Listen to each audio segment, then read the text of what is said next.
And we've got the Labour, coming in and saying, oh, well, the taxpayer will fund you to buy a battery to make power bills cheaper that we raised the price of already. On both sides, it's no vision, it's no growth, there's no innovation, Rita, to use the word you used, and it shows just really how desperate this economy is in. This battery policy by Labor, I've got to say, we've heard a bunch of dumb policies this election campaign already, and this one is amongst the dumbest. What they're going to give back $3,000 to some very wealthy people. $4,000. Oh, $4,000. $2.3 billion, Rita. For an investment that is significant, that will only be made by those who are on the upper income brackets. I mean, You've got to have spent $10,000. We want to have more welfare for the richest, most affluent quarters of this country. It is absolutely, in fact, counterintuitive to what Labor says they stand for. We're going to have working class people subsidising batteries in Brighton and Toorak and Double Bay. Really? I mean, and those batteries are going to come from China. They're going to come from overseas. And, you know, let's not let the Liberals off the hook here, though. The coalition has just dropped its own policy here on student visas here. Yeah.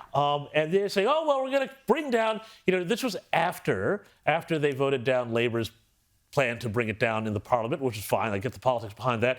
After we've had the revelations that one of the coalition's frontbenchers, Jason Wood's wife, owns a migration agency devoted to helping get migrants through the system and stay in the country. They're going to cut student visas by about 80,000, but the whole thing is a joke to me because they're not doing anything serious to really make sure that these people on student visas leave and don't just use a student visa as a way to get in the country permanently. I think that's just a unspoken understanding by this point. They just know that student visas are a path to residency. And this needs to end. Yeah. Well, it may have to end, but both sides have bought into this. Both sides are hooked on this big Australia philosophy, as much as the coalition says they're not for it.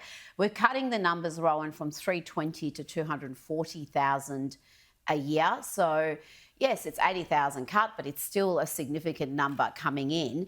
And with student housing, this absurd concept that all these people coming in, they're not adding to the rental crisis, they're not adding to the housing crisis. For every student housing accommodation built for one person, one student, there are 40 students. Yeah. So that tells you the rest of them are going in and renting the same property. More than that. Kids can't buy houses, kids can't rent. But the bottom line here, we are having a fake election campaign, a phony election campaign. As James was saying, the two big issues that these clowns are fighting on is irrelevant. We're now in a new world. The world flipped over last week to a whole new world. And it is, as Rita was saying, the competitive countries who can manufacture, who have solid policies for growth. We don't have this. We're tinkering around with, as you said, Rita, paying very wealthy people in Paddington and Toorak to buy ridiculous home batteries. That's where the debate is. We need to... The biggest tariff of all is net zero. Yes. That dwarfs everything else. Don't believe a single word a single politician tells you unless they are prepared to tell you that net zero is crippling this country.